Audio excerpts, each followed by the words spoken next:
అందరూ ఎలా ఉన్నారు? అందరూ బాగున్నారా? అందరూ బాగుండాలి, అందులో మేము కూడా ఉండాలన్నమాట. అయితే ఈరోజు వచ్చేసి బందోస్ అండి. బందోస్ ఎలా చేసుకోవాలి ఏంటి అనేది చూపిస్తాను. చాలా బాగుంటుంది అసలు. ఎప్పుడు ఇడ్లీ, దోశ, పూరి తిని బోర్ కొట్టేసి ఉంటుంది కదా, కొత్త కొత్తగా ట్రై చేయాలని అనిపించినప్పుడు ఇలా ఒకసారి బందోస్ని ట్రై చేయండి. నేను చూపించిన విధంగా చాలా బాగా వస్తుంది. అసలు మీరే చెప్తారు. చేసిన వాళ్ళు ప్రతి ఒక్కరు కామెంట్ చేయండి ఎలా వచ్చింది అని. వీడియో చూసి ట్రై చేసిన వాళ్ళు. వీడియోలోకి వెళ్ళిపోదాం రండి. బండోస్ని ఎలా చేసుకోవాలనేది ఈ వీడియోలో మీకు చూపిస్తాను. చాలా అంటే చాలా బాగుంటాయి. టేస్ట్ చూడండి ఎంత బాగా బన్నులాగా గుల్లగా వచ్చినాయి చూసారా. ఇలాగే మీకు కూడా రావాలంటే ప్రాసెస్లోకి అయితే వెళ్ళిపోదాం రండి. మరి పక్కా కొలతలతో చూపిస్తాను. చాలా ఈజీగా చేసేసుకోవచ్చు ఎవరైనా సరే.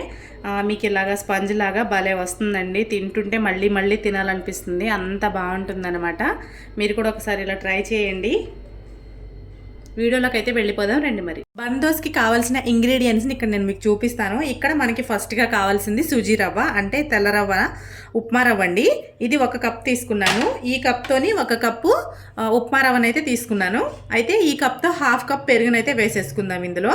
అలాగే నెక్స్ట్ మనకి కావాల్సిన పదార్థాలు కూడా నేను చూపిస్తాను. ఇది వచ్చేసి క్యారెట్ తురుమండి. ఇది పచ్చిమిర్చి సన్నగా కట్ చేసుకున్న ముక్కలు, ఉల్లిపాయ సన్నగా కట్ చేసుకున్న ముక్కలు అనమాట. ఫస్ట్ ఈ ప్రాసెస్ని చూపించేస్తాను మీకు. ఈ మిశ్రమాన్ని బాగా మిక్స్ చేసుకోవాలి.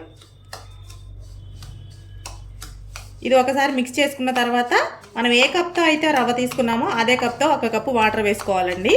ఎందుకు ఇందులో పెరుగు వాటర్ వేస్తున్నారు అంటే ఈ రవ్వ అనేది నానాలి. మనం మిక్సీ చేసుకుంటాం కదా, గ్రైండ్ చేసుకుంటాం కదా మెత్తగా పిండిలాగా, అందుకని చెప్పేసి ఇది నానడం కోసం పెరుగు పులుపునిస్తుంది. అలాగే వాటర్ వచ్చేసి మనం గ్రైండ్ చేసుకోవడానికి రవ్వ మెత్తగా మృదువుగా అవ్వడానికి ఉపయోగపడుతుంది అనమాట. మనకి బందోస్ అనేది చాలా బాగా వస్తుంది పర్ఫెక్ట్గా. ఇప్పుడు ఇలా కలిపేసుకున్న తర్వాత మనం ఏ కప్తో అయితే ఈ కప్తో రవ్వ తీసుకున్నాం కదండి, ఇదే కప్తో 1 కప్ వాటర్ వేసేసుకోవాలి. చాలా బాగుంటాయండి. ఈ టిఫిన్స్ తిని ఒక్కొక్కసారి విసుగు పుడుతుంది అనమాట. రోజు ఇడ్లీ, దోశ, వడ ఇవే తిని చిరాకు వచ్చినప్పుడు, విసుగు పుట్టినప్పుడు ఇలాంటివి ట్రై చేయాలి. బందోస లాంటివి డిఫరెంట్గా ట్రై చేస్తే పిల్లలు కూడా బాగా ఇష్టపడతారు తింటాయి. దీన్ని బాగా మిక్స్ చేసుకోవాలి. నీళ్ళు ఎక్కువైనా అని అనుకోకండి, ఎందుకంటే ఈ రవ్వ నానే కొద్దీ వాటర్ని అయితే పీల్చేసుకుంటుంది అనమాట. ఇది మనం 10 నిమిషాలు నానబెట్టుకోవాలండి. ఇలా మొత్తాన్ని ఉండలుగా లేకుండా మిక్స్ చేసుకున్న తర్వాత 10 నిమిషాలు నానబెట్టుకోవాలి. ఇలా మిశ్రమాన్ని మొత్తం కలిసే విధంగా కలుపుకొని ఒక 10 నిమిషాలు పక్కకు పెట్టేసుకొని మిగిలిన ప్రాసెస్ అయితే చూపించేస్తాను మీకు. ఇది ఉండలు లేకుండా కలుపుకోవాలి.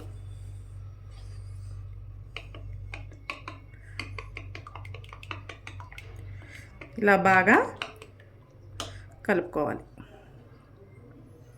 ఇది 10 నిమిషాల తర్వాత ఈ వాటర్ అన్ని పీల్చుకొని రవ్వ అనేది మృదువుగా స్మూత్గా తయారవుతుంది. మనం మిక్సీ వేసుకున్నప్పుడు మనకి పిండిలా వస్తుందన్నమాట. దోసల పిండి టైప్లో వస్తుంది.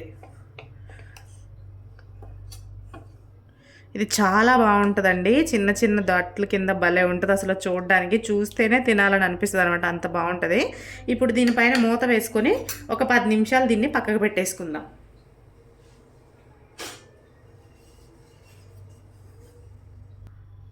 మూత పెట్టేసుకొని 10 నిమిషాలు పక్కకు పెట్టేసుకొని మిగిలిన ప్రాసెస్లోకి అయితే వెళ్ళిపోదామండి. స్టవ్ వెలిగించేసుకొని పచ్చిమిరకాయ ముక్కలు అయితే వేసేసుకుందాం.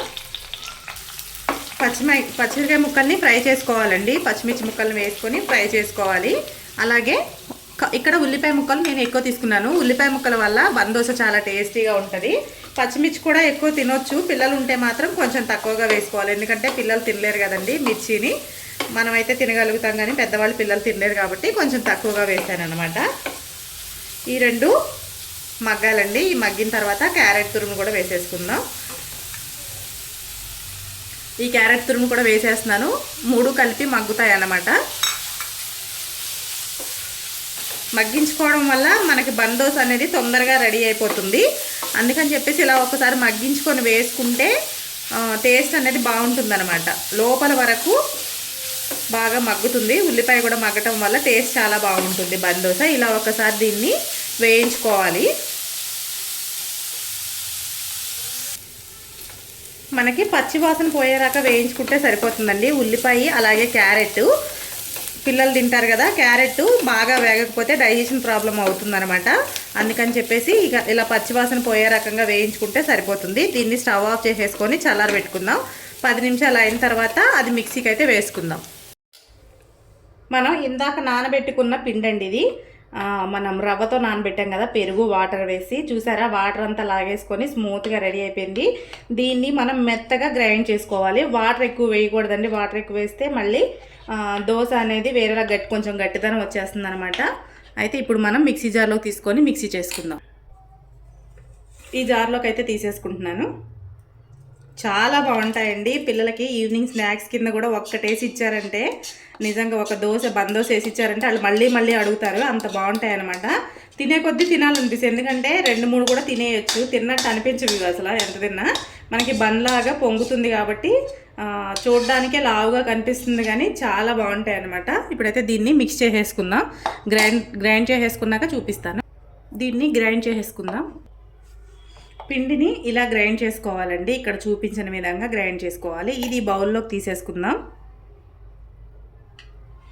కన్సిస్టెన్సీ అనేది ఇలా ఉండాలండి. మనకి దోశల పిండికి కొంచెం చిక్కగా ఉండాలి. అంటే దోశల పిండికి కొంచెం ఉండాలి దగ్గరగా, అప్పుడు మనకు కరెక్ట్గా వస్తుంది. మనం ఆల్రెడీ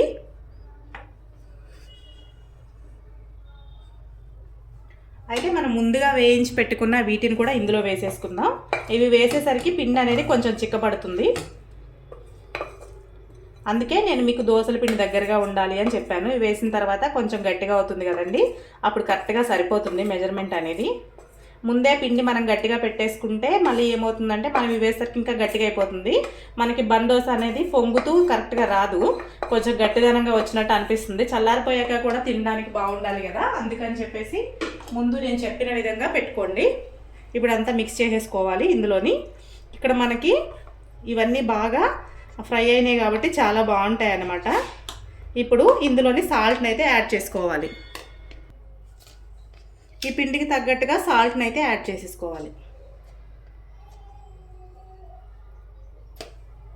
ఒకసారి మిక్స్ చేసేసుకొని ఇంకా మనకి దోశలు వేసుకోవడానికి బ్యాటర్ అయితే రెడీ అయిపోతుంది. ఇలాంటి చూడండి ఎంత బాగా వచ్చిందో, అసలు చూస్తుంటేనే తినాలనిపిస్తుంది. చాలా అంటే చాలా బాగుంటుంది. ఇలా మీరు కూడా ఒకసారి ట్రై చేయండి. అలాగే నేను పెద్ద ముక్కుట్లో కూడా ఒకటి వేసి చూపిస్తానండి. చూడండి ఎంత బాగా వచ్చిందో బందోశ. ఇది ఒక ప్లేట్లోకి అయితే తీసేసుకు నేను మరొకటి అయితే వేసాను. ఇది మూత పెట్టేసుకుంటే బాగా పైన లేయర్ అంతా బాగా మగ్గిపోతుంది. ఇక్కడ మరొకటి వేసానండి, పెద్ద దాంట్లో వేసాను, పెద్దగా వచ్చిందనమాట. చూసారు ఎంత బాగా కాలిందో అసలు దోరగా. చాలా అంటే చాలా బాగుంటాయండి. దీన్ని తిరగేసానండి. తిరగేసినప్పుడు ఈ పిండి అనేది కొంచెం ఇలా బయటకు అయితే వచ్చింది. చాలా బాగుంటుందండి. ఇలా వేసి చూడండి అసలు మీరు, ఎంత బాగుంటుందంటే అంత బాగుంటుంది. బందోశ అయితే రెడీ అయిపోయింది. బందోశకి కాంబినేషన్ వచ్చేసి టమాటా పచ్చడి అండి. నేను ఆల్రెడీ ఇది చేసి పెట్టుకున్నాను. ఇవాళ పిల్లలకి స్నాక్స్ కింద ఇవి పెట్టాలని చెప్పేసి, మీకు వీడియో కింద కూడా ఉంటుంది అని చెప్పేసి ఇవాళ అయితే ఇవి చేయడం జరిగింది. ఈ వీడియో కనుక మీకు నచ్చితే లైక్ చేయండి, షేర్ చేయండి, సబ్స్క్రైబ్ చేయండి. ఎలా వచ్చినాయో కూడా చూపిస్తాను. చూసారు కదా ఎంత బాగా వచ్చినాయి అంటే నిజంగా చాలా అంటే చాలా బాగా వచ్చినాయి. మీకు ఒక ముక్క విరిచి చూపిస్తాను చూడండి ఎంత బాగా లోపల కుక్ అయిందంటే చాలా బాగా అయిందనమాట. మీరు కూడా ఒకసారి ట్రై చేసి ఎలా వచ్చిందో కామెంట్ సెక్షన్లో కామెంట్ చేసి చెప్పండి. చూడండి లోపల బండ్లాగా ఎంత బాగా పొంగిందో కదా. ఈ వీడియో కనుక మీకు నచ్చితే సబ్స్క్రైబ్ చేయడం మర్చిపోకండి.